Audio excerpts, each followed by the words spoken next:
Hi అమ్మా, welcome back to Sayamma kitchen. అందరూ బాగున్నారా? నేను కూడా బాగున్నాను. అందంగా ప్రశాంతంగా ఇక్కడ కూర్చోబెట్టింది అక్క వేళ నాళ్ళకి. ఏమ్మా, ఒక ఆపా వచ్చి 15 రూపాయలు తీసుకుంటుంది. ఏమ్మా, మీకు చేసి చూపిద్దాం మన స్టైల్లో, మా ఊళ్ళందరూ అడిగారని చెప్పేసి. రెండు బంగారం. ఓకేనమ్మా. అరకిలో బియ్యం.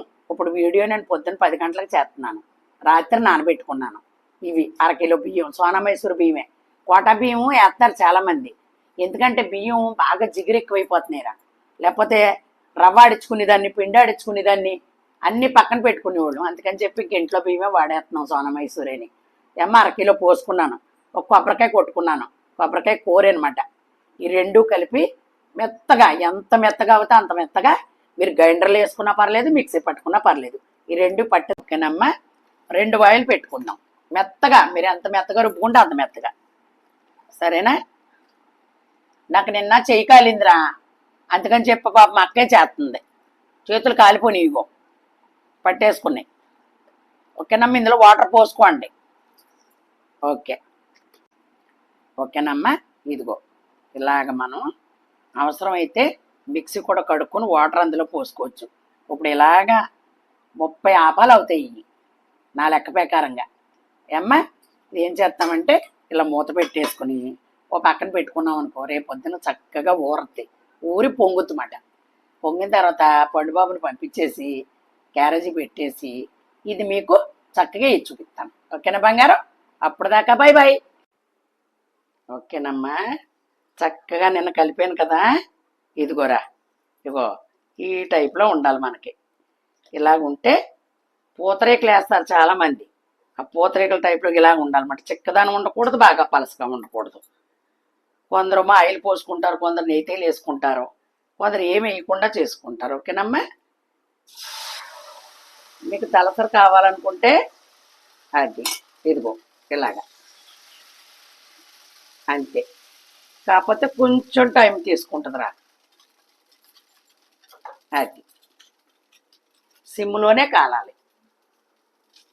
చక్క చూడండి ఎలా సిల్లులు వస్తున్నాయో. ఇదిగో ఇంకేమున్నది అనుకో, ఇలా అనుకోండి ఒకసారి, ఏం పర్లేదు. ఇదిగో అంతే. అది ఇది అట్లగాడితోనూ గరిడితోనూ తిప్పక్కల్లా, అంతే. ఇలా లోతు ఉండాలి. అది బీటు మూకుడు అవనాయి, సేమండ మూకుడు అవనాయి, నాన్ స్టిక్ అవనాయి. ఓకేనమ్మా. ఒకసారి ఐలో పెట్టుకోండి, అంతే. కంపల్సరీ దగ్గర ఉండాలమ్మా. అది ఇది తిరగే అవసరంలా.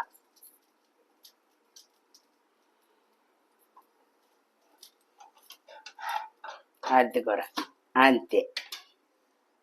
మళ్ళీ ఇంకోటి వేసుకుందాం.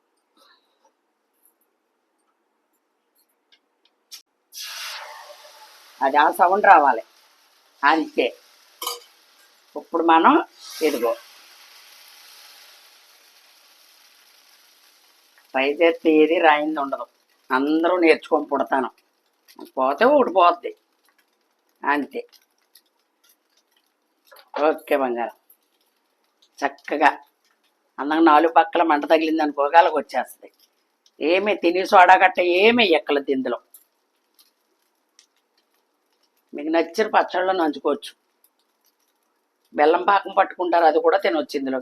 చూసారా? అదిగో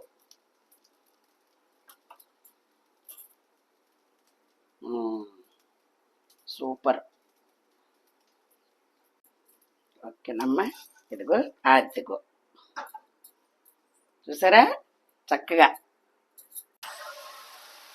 అలా సౌండ్ వచ్చేయాలి, అంతే.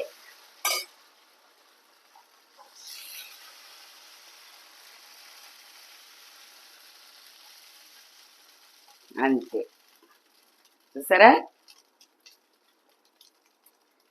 కత్తే పిల్లలకి వేసుకోవాలంటే 10 నిమిషాలు ముందు లేచి ప్రిపేర్ అవ్వాలమ్మా. చూసారా? హెల్దీ ఫుడ్, చక్కగా పిల్లలకు కూడా ఎంతో ఓపికగా చేసుకోవాలిరా. ఇంట్లో కొబ్బరికాయ చెక్కలు కొడతాం, దేవుళ్ళకి అయ్యి పక్కన పెట్టేస్తున్నాం. ఇలా చేసుకుని పక్కన పెట్టుకుంటే ఒక రోజు గడిచిపోతుంది మన టిఫిన్కి. ఇది 4 రోజులైనా నిల్వ ఉంటుందమ్మా ఫ్రిడ్జ్లో పెట్టుకుంటే, పాడవదు. ఓకేనమ్మా. దానికి ఎదిగో లేచిపోద్ది, ఇదిగో చూసారా? అంతే. అదిగో బంగారం. ఓకేనమ్మా, మరి చక్కగా నచ్చిందని అనుకుంటున్నాను. ఇదిగో చూసారు ఎంత స్మూత్గా వచ్చిందో. ఇదిగో ఇందులో అబద్ధం ఏం కాదు. గుడి చట్నీ చేశాను పొద్దున్న, పండుబాబుకి వేసేసాను. ఇదిగోరా, ఇదిగో బాగుందమ్మా, నచ్చిందని అనుకుంటున్నాను. చక్కగా ఇలా చేసుకోండి. ఏ మక్కలు దీంట్లో దేవుడి కొట్టిందో కొబ్బరి చెక్క ఉంటే చక్కగా కూరేసుకుని మన గ్లాసుడికి అలా సమానంగా వేసేసుకొని మిక్సీ పట్టుకుని ఉంచుకున్నాం అనుకో, అలా మనకు 4 రోజులైనా ఉంటుంది. ఫ్రిడ్జ్లో పెట్టుకుంటే ఊరి కొలిది ఇంకా బొర్రలు వస్తాయి, చాలా బాగుంటాయి అన్నమాట. ఓకే, మరి అందంగా లైక్ చేయండి, షేర్ చేయండి, సబ్స్క్రైబ్ చేసుకుని చక్కగా మరి ఇలా చేసుకుంటారని చెప్పి మనస్ఫూర్తిగా కోరుకుంటుంది మీ సాయమ్మ. మంచి రెసిపీతో మీ సాయమ్మ మీ ముందుకు వస్తుంది. Bye bye.